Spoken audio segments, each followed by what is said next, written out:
أعوذ بالله من الشيطان الرجيم بسم الله الرحمن الرحيم إن الحمد لله نحمده ونستعينه ونستغفره ونعوذ بالله من شرور أنفسنا ومن سيئات أعمالنا من يهد الله فهو المهتد ومن يضلل فأولئك هم الخاسرون أشهد أن لا إله إلا الله وحده لا شريك له الملك الحق المبين وأشهد أن محمدا عبده ورسوله لا نبي بعده صادق الوعد الأمين اللهم صل على محمد وعلى آله وصحبه أجمعين أما بعد. Assalamualaikum warahmatullahi wabarakatuh. Kita awali dengan membaca basmalah bersama-sama. Bismillahirrahmanirrahim. Jemaah rahimahullah, kita bersyukur pagi ini masih diberi kesempatan oleh Allah untuk tetap hidup di dalam iman dan Islam.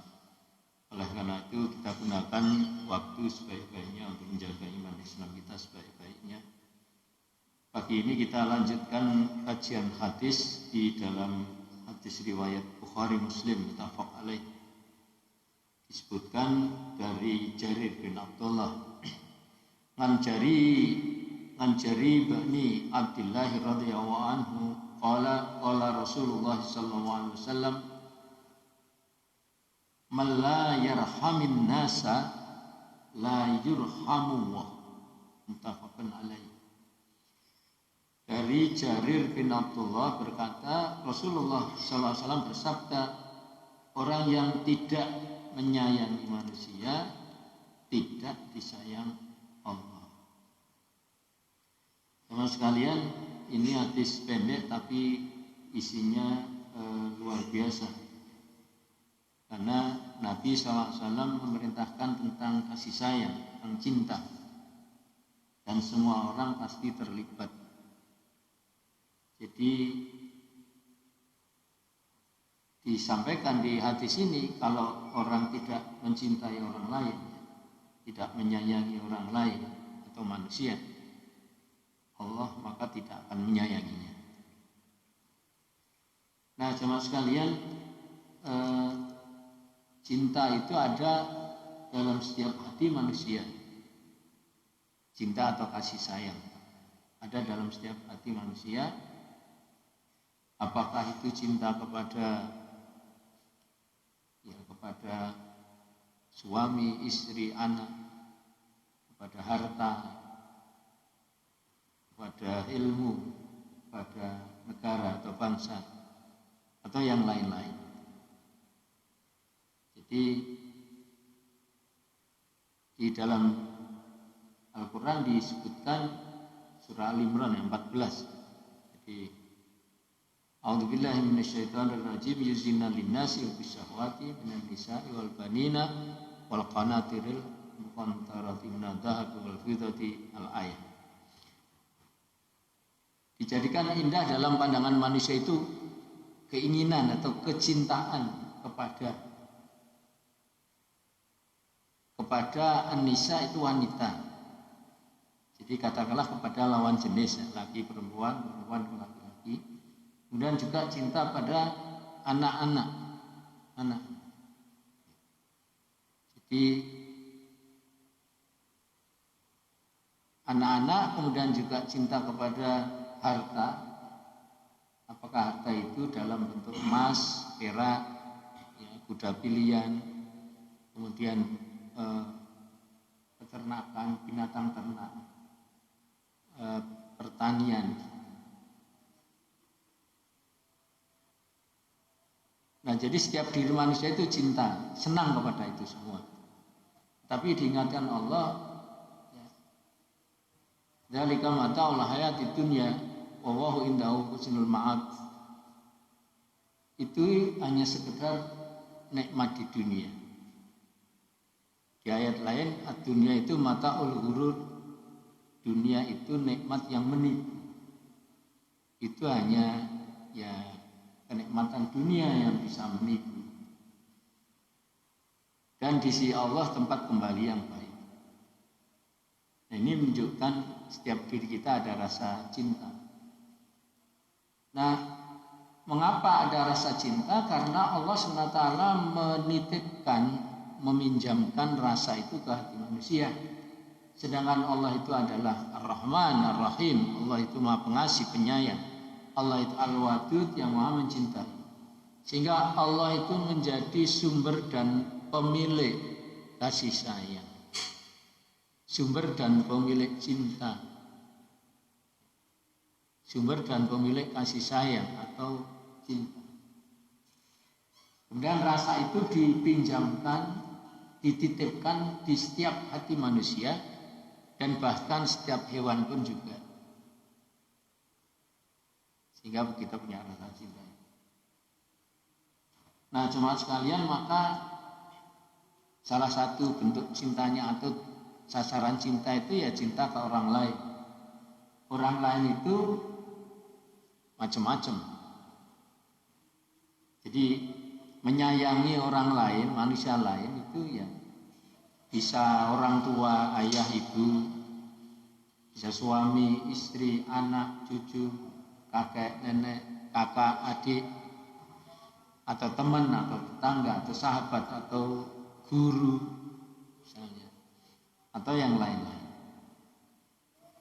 Nah, jemaah sekalian, ini berhubungan ya dengan di Al-Quran,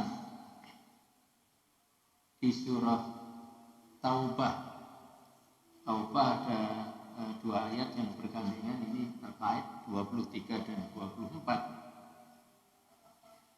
A'udzubillahi minasyaitonirrajim. Ya ayyuhalladzina amanu, hai orang-orang yang beriman, la tattakhidhu aba'akum wa ikhwanakum awliya'a in istahabbul kufra 'alal iman. Hai orang yang beriman, jangan kamu mengambil ayahmu, saudara-saudaramu itu sebagai pelindung kalau dia mencintai kekufuran, lebih mencintai kekufuran daripada mencintai iman. Wa may yatawallahu minkum, barang siapa yang menjadikan mereka itu pelindung, wa ulaika humudz zalimun, maka mereka itu adalah orang-orang yang zalim, orang yang tersesat, kezaliman. Nah, ayat ini nyinggung cinta. Jadi siapapun ya, di dalam ayat ini disebutkan ayahmu, saudaramu, itu kalau lebih mencintai kekufuran daripada mencintai iman, itu jangan dijadikan dia pelindung, pemimpin. Mereka itu zalim. Jadi kalau lebih mencintai kekufuran itu zalim. Nah, kemudian ayat berikutnya, wah ini yang kita tekankan di ayat 24. Kul, katakanlah, ingkana aba'ukum, jika bapakmu, ya, wa banaukum, anakmu, wa ikhwanukum, ya, saudara-saudaramu, wa azwajukum, pasanganmu, ya, suamimu atau istri kamu, wa ashiratukum, wa amwalun iqtaraftumuha, wa tijaratun tahsawna kasadaha, wa masakinu tardawnaha. Jadi setelah tadi disebutkan jika bapakmu, anakmu, kemudian saudaramu, kemudian pasanganmu, dan juga termasuk harta kekayaan. Harta kekayaan yang kamu usahakan, kemudian perdagangan yang kamu khawatirkan kerugiannya, juga rumah-rumah tempat tinggal yang kamu sukai. Nah, itu semua lebih kamu cintai ya, daripada cinta kepada Allah dan Rasul-Nya serta berjihad di jalannya. Maka disebutkan di sini, fatarabbasu hatta ya'tiyallaha bi amrih, maka tunggulah sampai Allah memberikan keputusannya.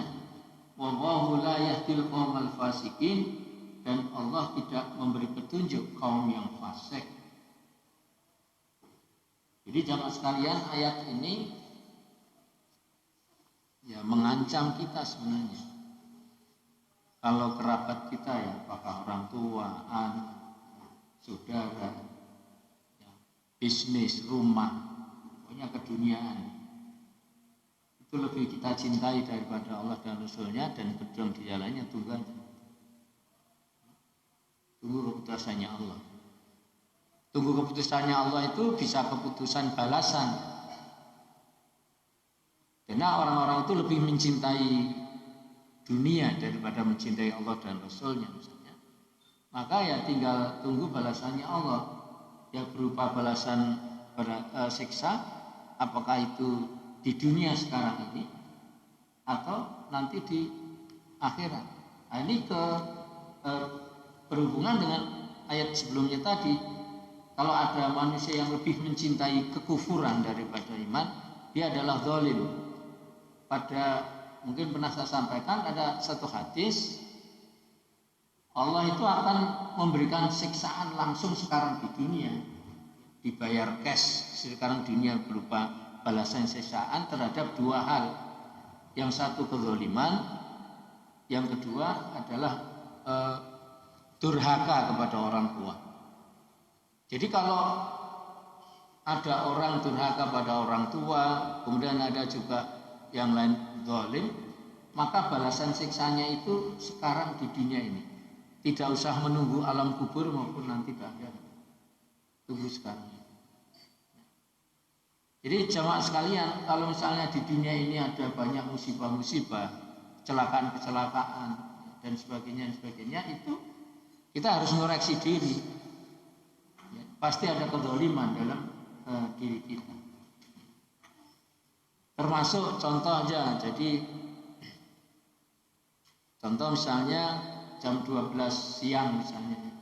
Jam 12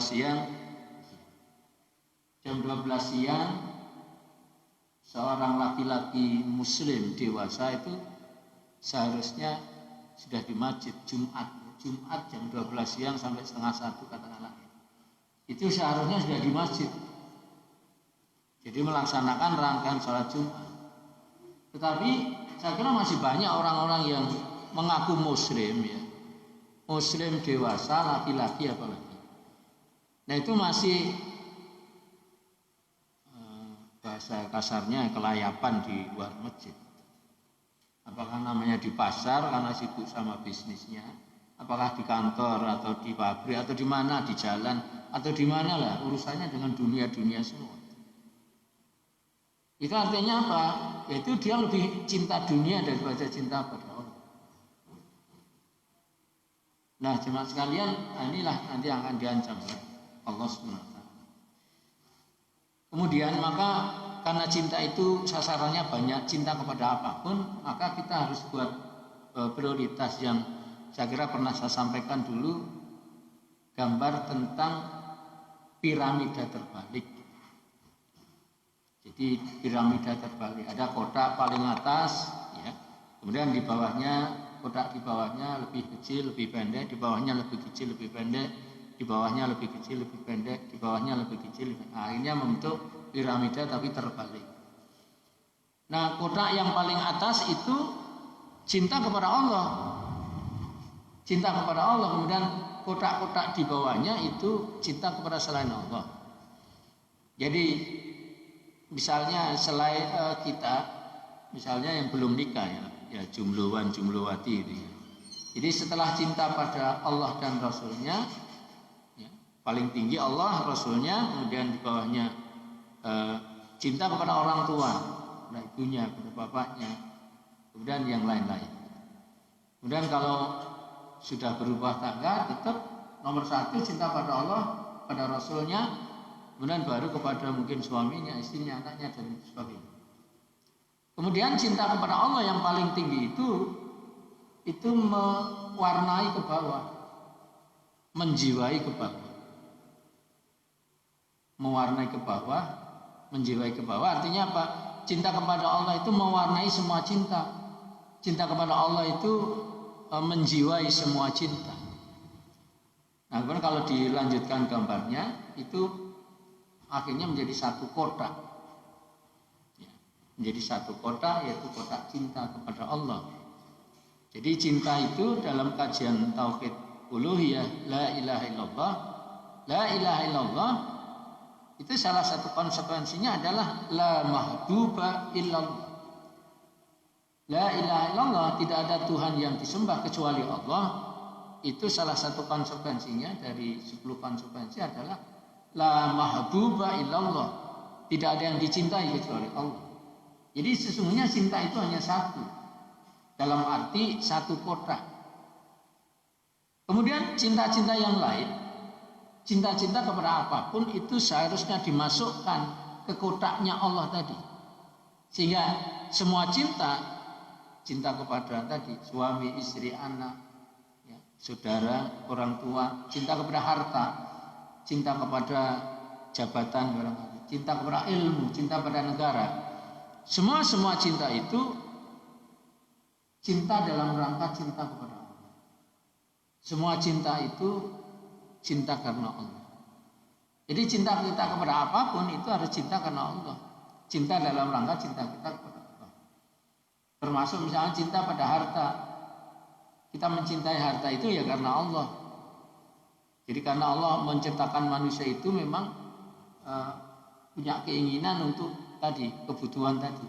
Jadi tadi Allah sudah nyatakan di Ali Imran 14 tadi. Jadi kesenangan pada emas, perak, ya, kepada harta, kepada kuda pilihan, alat transportasi dan sebagainya. Nah, jadi kita mencintai itu ya karena Allah, karena memang Allah menghendaki begitu. Jadi kita ngikut aja maunya Allah. Ya kayak sederhananya begini deh. Manusia itu kan bisa lapar. Mengapa lapar? Ya lapar itu karena Allah. Yang ciptakan lapar itu Allah. Kemudian dengan lapar itu manusia mencintai makanan. Ya. Jadi kalau perut lapar, makanan apapun itu sangat dicintai. Ya. Haus misalnya siang-siang jam 2, hausnya bukan main. Yang namanya es teh itu sangat dicintai. Sangat mencintai es teh kalau pas haus. Jadi cinta kita kepada makanan, minuman, termasuk kepada harta itu karena Allah. Karena itu menjalani maunya Allah dalam diri kita. Jadi dan lain-lain. Jadi semua cinta itu harus cinta karena Allah. Jangan cinta karena nafsu. Mengapa kamu mencintai dia sehingga ingin menikahi dia? Ya. Jadi jangan cinta karena nafsu, matanya melihat dia wajahnya cantik, wajahnya enggak. Karena nafsu harta, karena dia anak orang kaya. Itu karena cinta nafsu, bukan karena Allah. Jadi maka aku mencintai dia, kemudian ingin menikahi dia ya karena Allah. Ya, karena Allah menciptakan saya laki-laki, dia perempuan, laki perempuan itu punya rasa cinta. Jadi cintanya itu karena Allah, bukan karena dorongan ke dunia. Nah ini yang diperintahkan seperti itu di dalam ayat tadi. Ya. Jadi jangan sampai semua saudara, ayah, ibu, harta itu lebih kita cintai dari Allah dan Rasul. Nah kita lanjutkan hadis berikutnya masih berkaitan dengan cinta atau kasih sayang. An Anas bin Malik radhiyallahu anhu qala Rasulullah sallallahu alaihi wasallam man ahabba ayyub sato lahu fi rizqihi wa yunsa'a lahu fi atharihi wal yasil rahimah. Muttafaqun alaih. Ini hadis riwayat Bukhari Muslim. Dari Anas bin Malik radhiyallahu anhu berkata, Rasulullah sallallahu alaihi wasallam bersabda, barang siapa yang senang, ya, ingin, suka, cinta, rezekinya dilapangkan. Senang rezekinya dilapangkan dan umurnya dipanjangkan, maka hendaklah dia menyambung tali kerabatnya, ya, menyambung fal yasil rahimah. Maka istilahnya ya silaturahim, menyambung tali kerabat, tali persaudaraan. Nah, jemaah sekalian, orang itu bersilaturahim. Silaturahim itu namanya artinya menyambung tali persaudaraan. Itu adalah perwujudan cinta. Nah, wujud dari kita menyambung persaudaraan itu macam-macam. Bisa komunikasi, bisa komunikasi langsung, bicara, atau melalui sekarang media, atau melalui HP misalnya, WA-an misalnya, telepon misalnya, atau mengirim surat, mengirim uang, mengirim barang misalnya, atau datang ketemu langsung, itu silaturahim. Jadi silaturahim itu tidak hanya datang ketemu langsung, tapi bentuknya macam-macam. Bahkan kita ketemu teman punya saudara atau apa, ya, saya titip salam ya buat bapakmu misalnya, ya. Titip salam ya buat ibumu misalnya, titip salam ya buat kakakmu dan sebagainya. Ini sudah perwujudan silaturahim. Jadi ungkapan cinta atau kasih sayang macam-macam bentuknya. Ya termasuk kita memberikan sesuatu ke anak-anak miskin, ya, misalnya. Ya, termasuk program kita yang selama ini sudah jalan, nasi bungkus hari Sabtu itu misalnya. Itu adalah bentuk cinta kita, bentuk kasih sayang kita. Ya. Jadi, nah kalau itu dilakukan silaturahim, maka hikmahnya menurut hadis ini, yang menyambung tali persaudaraan itu bisa persaudaraan saudara sekandung bisa, atau persaudaraan sesama muslim bisa, atau bahkan sesama manusia, termasuk kepada non muslim. Jadi kalau kita punya teman, sahabat, tetangga non muslim, kemudian kita memberi makanan misalnya, memberi bantuan kepada tetangga kita non muslim, itulah bentuk kasih sayang kita, bentuk cinta kita kepada mereka. Dan itu diajarkan di dalam Islam. Nah, kalau orang itu silaturahim, maka hikmahnya satu, rezekinya dilapangkan. Rezeki itu bentuknya macam-macam. Jadi kalau orang itu bersilaturahim, berkomunikasi dengan orang lain, ya, ketemu orang lain, kalau itu mungkin banyak, semakin banyak yang kita hubungi, ya istilah kita itu tambah sedulur, itu sedulur-sedulur itu merupakan rezeki bagi kita. Dalam segala bentuknya, ada yang mungkin kita akhirnya ketemu dia, dikasih informasi tentang pekerjaan, kasih informasi tentang jodoh, ya, diajak kerja sama usaha misalnya, ya. Kemudian ada channel untuk tambah bisnisnya misalnya, ya. Bahkan mungkin kita hubungi dengan dia, kita dibantu usahanya, dibantu dengan uangnya, dibantu dengan tenaganya. Itu makna tambah rezeki itu semua. Jadi semakin tambah kita, semakin banyak orang yang kita jalin persaudaraannya, semakin banyak rezeki kita. Jalan rezeki semakin banyak, cara rezeki semakin banyak, bahkan wujud rezekinya juga semakin banyak. Kemudian yang kedua, hikmahnya silaturahim adalah panjang umur di sini disebutkan. Jadi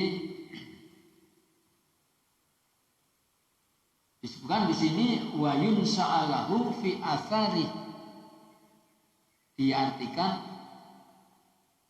umurnya dipanjangkan. Maksudnya begini, jadi kalau orang itu menyambung tali persaudaraan, kemudian berbuat baik kepada banyak orang, maka kebaikan itu selalu diingat. Dan diingatnya tidak hanya dirinya, mungkin anaknya, anak orang itu, cucu anak itu diingat. Contohnya kita kenal pahlawan kita Pangeran Diponegoro. Pangeran Diponegoro itu seorang kiai juga, dia pahlawan. Misalnya juga yang lain Pak Sudirman misalnya, Jenderal Sudirman. Walaupun sudah lama dan bahkan kita nggak pernah ketemu sama beliau, tapi nama baiknya itu selalu diingat oleh kita zaman sekarang. Bahkan mungkin anak-anak kita juga mengingatnya, padahal belum pernah. Contoh yang sangat konkret ya Nabi kita Muhammad SAW, yang beliau itu sudah sangat-sangat memberi contoh silaturahimnya, sehingga selalu diingat. Atau sederhananya begini, kita nyambung punya tambah sedulur, tambah kenalan, tambah teman. Kemudian temannya berbuat baik. Perbuatan baik itu selalu diingat. Sampai barangkali teman kita itu meninggal dunia. Waktu meninggal jadi ingat kebaikannya. Oh iya, dan aku kelingan, aku karo kae kayak iki disangin kayak iya dibantunya asa. Kita nanya panjang umur. Jadi walaupun kita orangnya sudah meninggal, tapi kebaikan orang itu melalui silaturahim selalu diingat dari generasi ke generasi.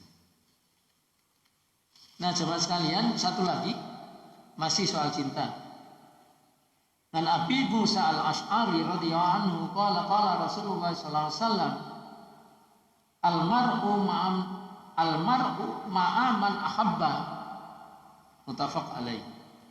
Dari Abu Musa al-Ash'ari radhiyallahu anhu berkata, Rasulullah sallallahu alaihi wasallam bersabda, sesungguhnya bersama orang yang dicintainya. Seseorang itu bersama orang yang dicintainya. Atau ini orang ya. Jadi orang itu akan bersama dengan orang yang dicintai. Ya. Makanya pertama cintanya kepada Allah, kemudian cinta kepada Rasulullah. Sehingga dengan cinta kepada Rasulullah, insya Allah kita akan bersama beliau di akhirat di surga, insya Allah. Nah, suami istri ya kalau saling mencintai itu selalu bersama. Orang tua anak mencintai anak itu bersama. Nah, kemudian saudara adik kakak ya, kalau masih mencintai adik kakaknya dia akan bersama. Nah, bersama itu dalam arti satu memang bersama ketemu satu tempat satu rumah boleh jadi. Nah, bersama itu juga diartikan bersama artinya masih nyambung pikiran dan hatinya. Walaupun jaraknya jauh di luar kota, adik kakak di luar kota, tapi masih nyambung. Hatinya nyambung, komunikasi nyambung, sering kirim kabar, bahkan kirim-kirim uang dan sebagainya. Itu adalah masih bersama. Kita maknai masih bersama. Dalam ingatan, dalam pikiran, hati itu masih bersama. Nah, maka jemaah sekalian, ya kalau kita mencintai, ya kita akan bersama orang kita cintai. Tentu kita akan mencintai yang baik-baik. Ya, tadi kalau di ayat tadi ya mencintai iman daripada mencintai kekufuran. Jadi mencintai orang-orang beriman, ya, kita akan menjadi orang yang beriman juga. Maka jemaah sekalian, sekali lagi Nabi menyatakan seseorang itu bersama orang yang dicintainya. Tinggal siapa yang dicintai. Siapa yang didekati menjadi temannya, yang menjadi disambungnya. Nah, jemaah sekalian, saya kira itu yang bisa kita kaji. Ada pertanyaan barangkali? Ya, silakan, Mas.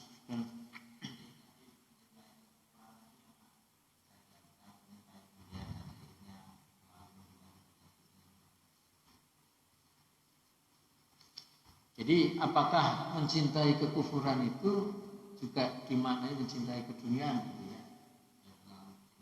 Kalau cinta dunia, ya betul. Jadi ada di Quran, saya lupa ayatnya tempatnya. Jadi orang-orang yang kafir itu orang-orang yang mencintai dunia. Jadi lebih mencintai dunia, bahkan lebih mencintai dunia daripada mencintai akhirat. Jadi kalau dibuat ukuran ya cintanya sudah terlalu. Tapi kalau yang namanya senang suka ke dunia semua orang. Jadi misalnya begini, contoh sederhananya begini, perut siapapun yang lapar, apakah perut orang yang beriman atau orang kafir, mesti cinta pada makanan. Itu ibaratnya makannya. Jadi tenggorokan haus siapapun, tenggorokannya siapapun, pasti cinta pada minuman. Semua manusia begitu. Nah, kemudian orang-orang kafir itu orang-orang yang lebih mencintai dunia daripada akhirat. Sehingga ngejar dunianya sudah menjadi berlebih-lebihan. Ya, bahkan halal haram tidak diperhatikan. Dalam satu hadis disebutkan suatu saat akan datang satu zaman, kata Nabi, di mana orang itu nggak peduli lagi dengan pekerjaannya. Halal haram nggak peduli, nggak urusan. Yang penting dapat penghasilan, yang penting dapat uang, dapat kursi, dapat jabatan. Halal haram nggak urusan. Sokok menyokok nggak urusan. Fitnah sana, fitnah sini nggak urusan. Tipu sana, tipu sini nggak urusan. Penting oleh duit, penting oleh jabatan, ya, oleh kursi, oleh dan sebagainya. Jadi itu yang sampai keterlaluan kalau ada orang sudah seperti itu. Jadi dengan dunia itu kita cinta, tapi cintanya itu ya sak dermo aja. Jadi secukupnya kalau bahasa saya. Jadi yang penting cukup sudah, nggak usah lebih. Karena di Quran itu yang sering sudah saya sampaikan di surah Al-Fajr misalnya disebutkan tuhibbunal mala hubban jamma. Mereka mencintai harta dengan cinta yang berlebihan. Dan ayat berikutnya kalla idza tukatil ardu dakkan dakkan. Jangan sekali-kali begitu. Jangan sekali-kali itu. Ojo pisan-pisan ngono, ojo pisan-pisan dunia itu kamu cintai berlebihan. Jadi jangan sekali-kali mencintai dunia dengan berlebihan. Rakus serakah berlebihan. Kemudian jangan seperti itu. Idza tukatil ardu dakkan dakka, apabila bumi ini aku goncangkan dengan goncangan yang dahsyat. Dan ini sudah Allah buktikan di negeri ini. Dulu Aceh sudah dibuktikan, Manis Sulawesi dan tempat-tempat lain dibuktikan. Jadi jemaah sekalian, memang orang kafir itu ya, salah satu gambarannya ya orang yang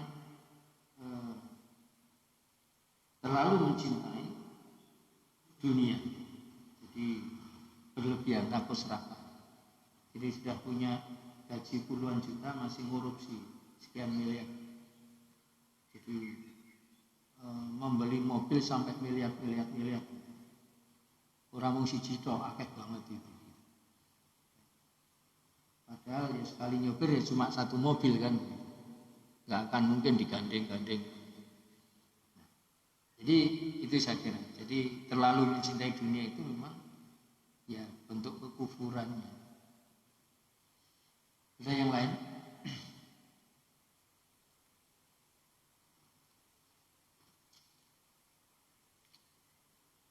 Sebagai penutup, Allah di surah An-Nisa 69 itu ya. Jadi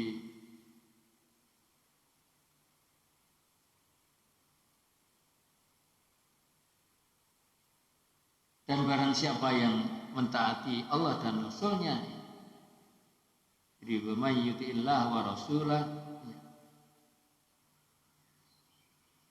maka mereka akan bersama-sama dengan orang yang diberikan nikmat oleh Allah, dan yaitu para nabi, para pencinta kebenaran, orang-orang yang mati syahid, orang-orang saleh.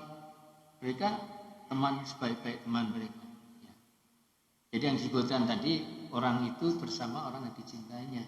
Kalau kita itu mengikuti Nabi, ya, kemudian bersama orang-orang yang soleh, kita akan bersama mereka yang kita cintai. Saya kira itu untuk pagi ini, semoga bermanfaat untuk kita semua. Amin ya rabbal alamin. Kita tutup, kita akhiri dengan membaca hamdalah. Alhamdulillahirabbil alamin. Subhanakallahumma wa bihamdika asyhadu an la ilaha illa anta astaghfiruka wa atubu ilaik. Wal afu minkum. Assalamualaikum warahmatullahi wabarakatuh.